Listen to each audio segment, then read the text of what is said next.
You may be wondering why someone who is decidedly not an expert in lithic analysis is here today, myself. And I'm not just here, I'm actually on the program, taking up your valuable time. And to be truthful, I'm kind of wondering about this myself. And to be even more truthful, it's Lee Abbott's fault. So talk to Lee. But to defend Lee, even though his judgment should be questioned, but no, his intentions are noble. And what he asked me to do today was to talk about some of the ways in which I'd like to see lithic analysis contribute to our investigations of the Town Creek site. And toward that end, what I want to do this morning is present some background on Town Creek. Background on Town Creek, the site, background on the field work that has occurred there. Next, I'll discuss in general the lithic artifacts that have been found there and talk a little bit about the very limited nature of the analysis of these artifacts and the even sort of more limited reporting of that analysis.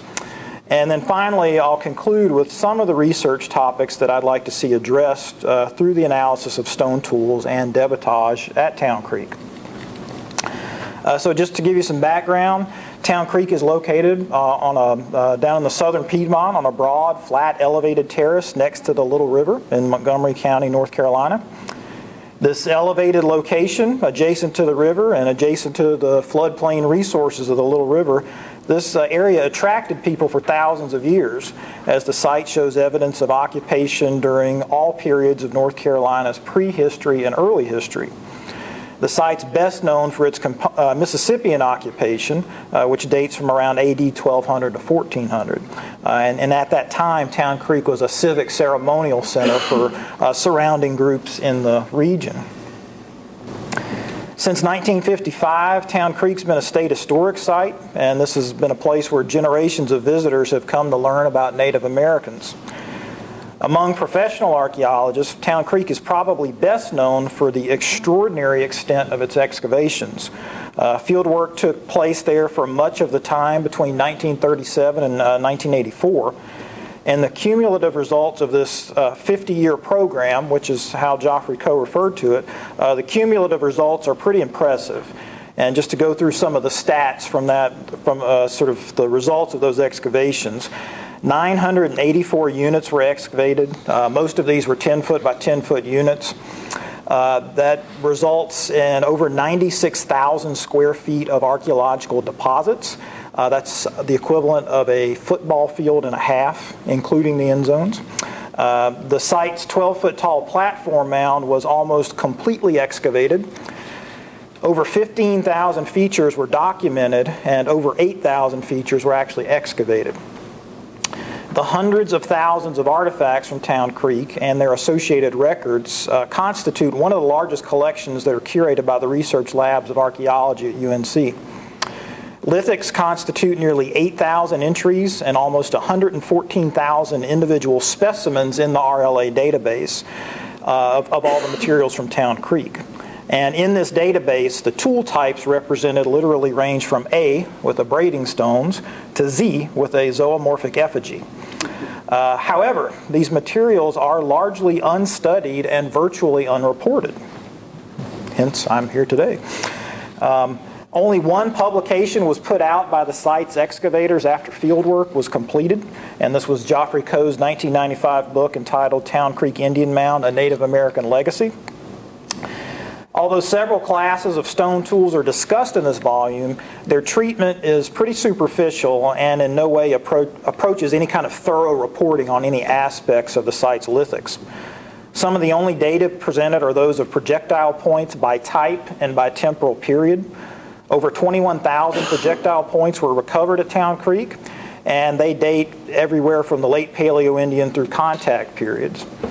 Unfortunately, the spatial locations for projectile points are only given as either having come from MG2, which is the area around the mound, or MG3, which is the rest of the site. So if you want spatial information about projectile points from the book, those are your two options. Other tool types were discussed in the book, and many were illustrated in this volume, but very limited temporal information was given, and virtually no information was included about spatial context. Sum totals of artifacts were the only data consistently provided, and these include the presence of nearly 1,100 drills, over 300 scrapers, about 250 stone hoes, 300 abraders, and nearly 100, quote, typical PD celts. Stone artifacts also included a handful of stone pipes and a carved stone object in the form of a human face. Billy Oliver presents some data by excavation unit in the Town Creek book, but these data are extremely limited. He quantified by raw material the flakes that were recovered from the plow zone in 15 of the site's excavation units. And those 15 units represent about 1% of the nearly 1,000 units that were excavated. This lack of data presentation is uniform throughout the book, so it isn't as if the lithics were being treated any differently. And this lack of data is somewhat ironic because it appears that all of the artifacts from Town Creek had been analyzed in some way and actually tabulated before the book was published. These are some photographs of some analysis cards, these sort of large note cards that are part of the Joffrey Coe's personal papers that were donated to the North Carolina State Archives. They're housed, just down the street. And as you can see on these cards, there was sort of a coding system for different types of projectile points. And so the key card, the Rosetta Stone for making any sense out of this stuff is up here.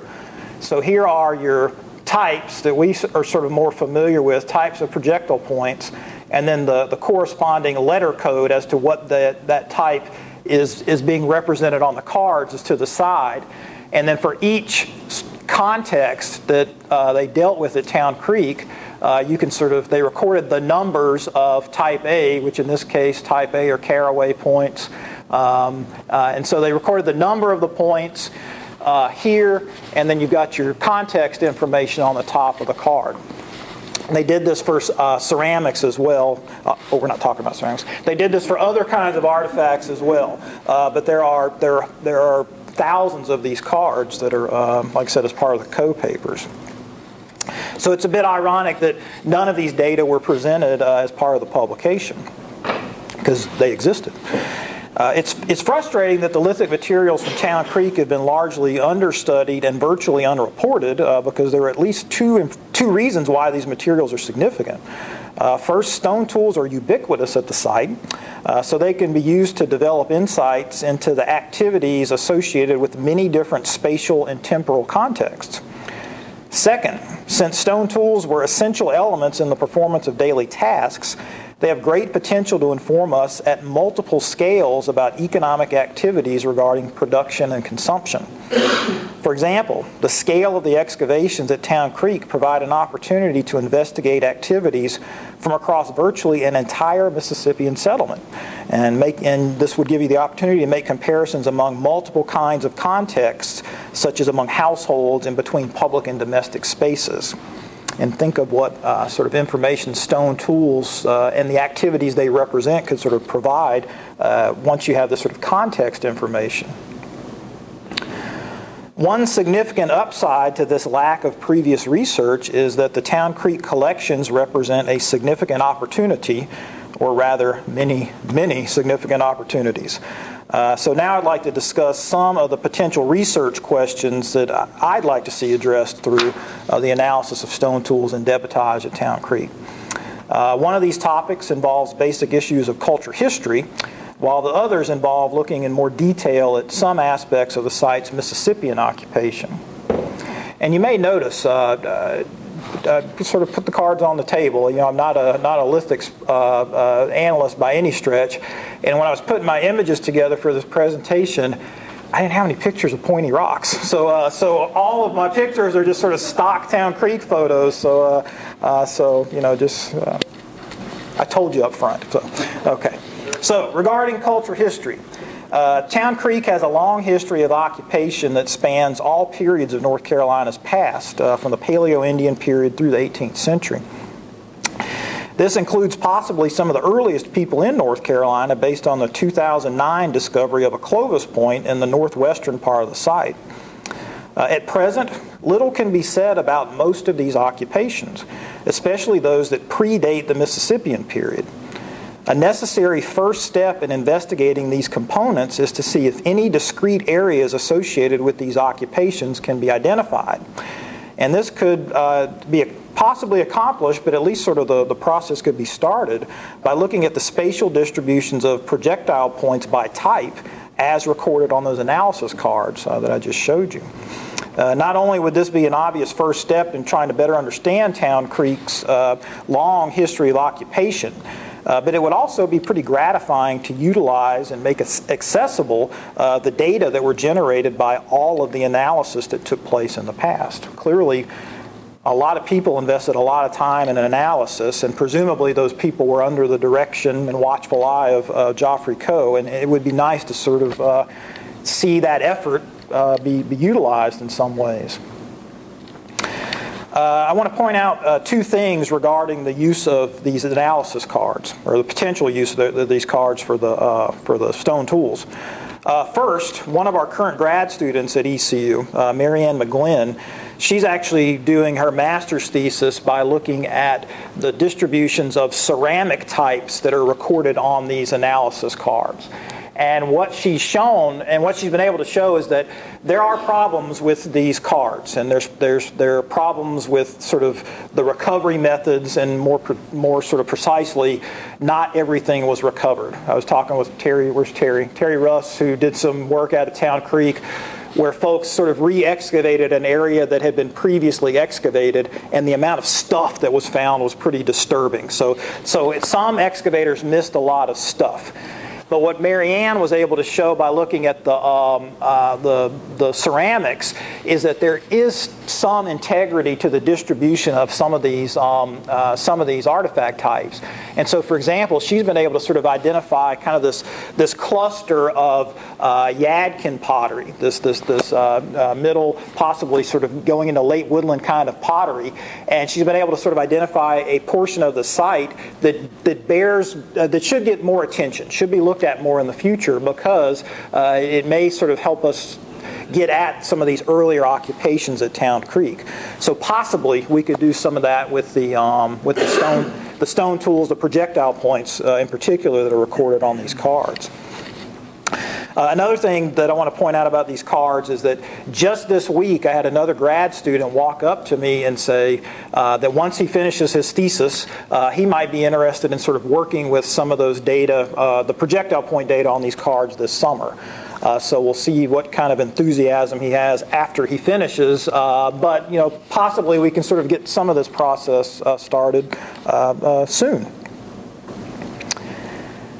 So the other potential research topics I see that involve using lithics to provide insights into the activities that were associated with many different buildings and spaces within the Mississippian community at Town Creek. This community, which appears to have been founded around AD 1200, it was organized around a central plaza. Public buildings were located on the east and west sides of this plaza, and domestic areas were located to the north and south of this plaza. And so this area of sort of lower feature density at the center of the site. Here's your plaza. You can see that plaza was in some cases marked by sort of large post holes, so the center of the plaza is marked. You've got public buildings located in this area. This was an area where there was a large rectangular enclosure with some buildings inside at different points in its history. This is an area of public buildings here. There were several buildings in use before the mound was built. The mound was built around AD 1300, and then other buildings were placed on top of that mound. And then on the north side and the south side of this plaza, these were domestic areas. So houses and cemeteries were located in those portions of the site. My research at Town Creek mostly has involved the analysis of architectural, ceramic, and mortuary data. And the research I'd like to see with the site's stone artifacts comes from working with these other materials, kind of knowing their limitations, and looking to stone tools as another robust data set, another sort of data point to sort of put out there, and perhaps using the mortuary, the lithic, the architectural, the ceramic data to kind of sort of use those points to triangulate and sort of get closer to the activities that were taking place within these different areas at the site. The main thing I'd like to see accomplished with the lithics from Town Creek is that they could be used to investigate the kinds of activities that were performed in different contexts. While a number of spatially and temporally discrete contexts have been identified, including a number of elements of the built environment such as buildings and enclosures, we have a limited sense of the range of activities that were taking place within some of these spaces.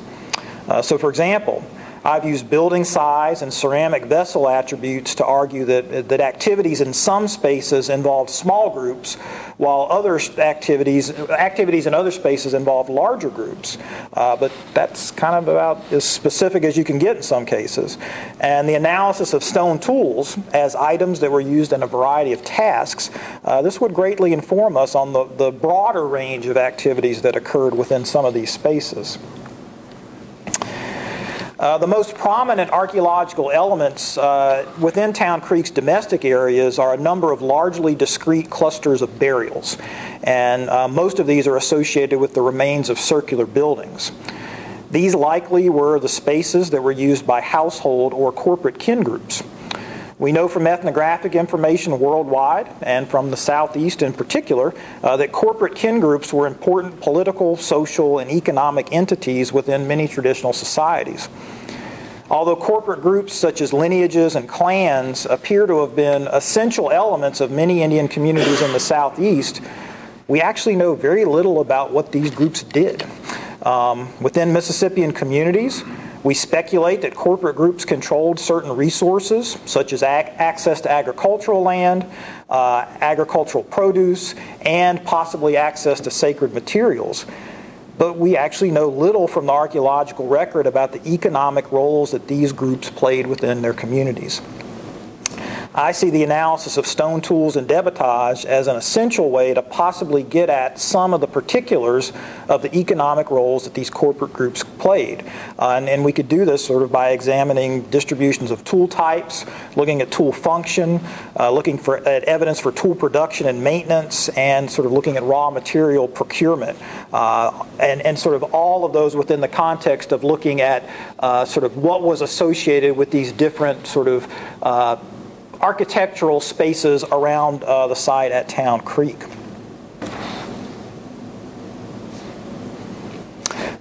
Differences, so we could sort of get at sort of what was happening within these different household spaces, and also differences in lithic assemblages among different contexts. These could be used to get at how production and consumption might have varied, because we would expect variability among corporate groups for a variety of reasons.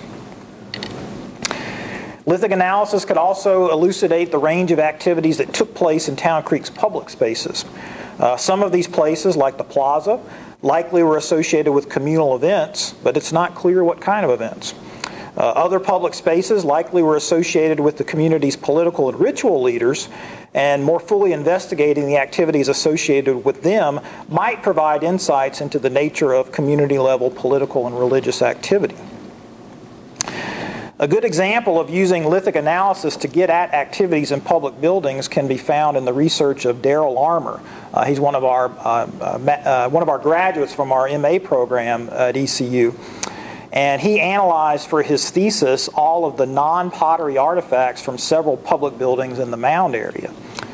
And one of the many things that Daryl found was the presence of stone tools that suggested the performance of a variety of productive activities within these public buildings. The tools that he found included broken celts and a stone pendant, stone ornament that were being recycled into other objects. He found grooved abraders that likely were used for sharpening bone tools. He also found a sandstone saw, a number of scrapers, and a number of flaked stone bit tools that might have been used as perforators or drills. And quite frankly, we don't know what they were used for. Based largely on the work of Jim Knight at Moundville, Darrell's interpretation was that the mound area buildings at Town Creek, these were the loci of crafting activities. And crafting refers to the skilled production of valued items that were imbued with cultural meaning.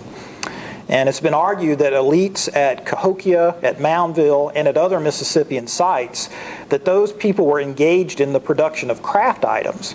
And it appears that their counterparts at Town Creek may have been doing this as well.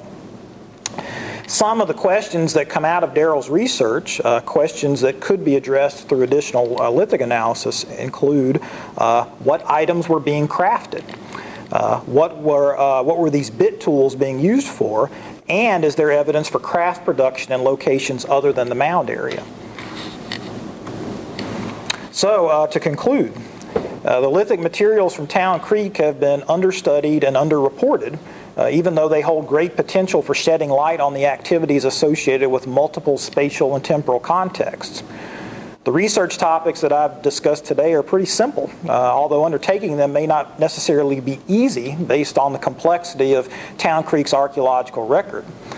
It's clear, though, that data and interpretations from the site's lithics need to be integrated with other data sets to develop more complete interpretations of many aspects of the archaeological record at Town Creek.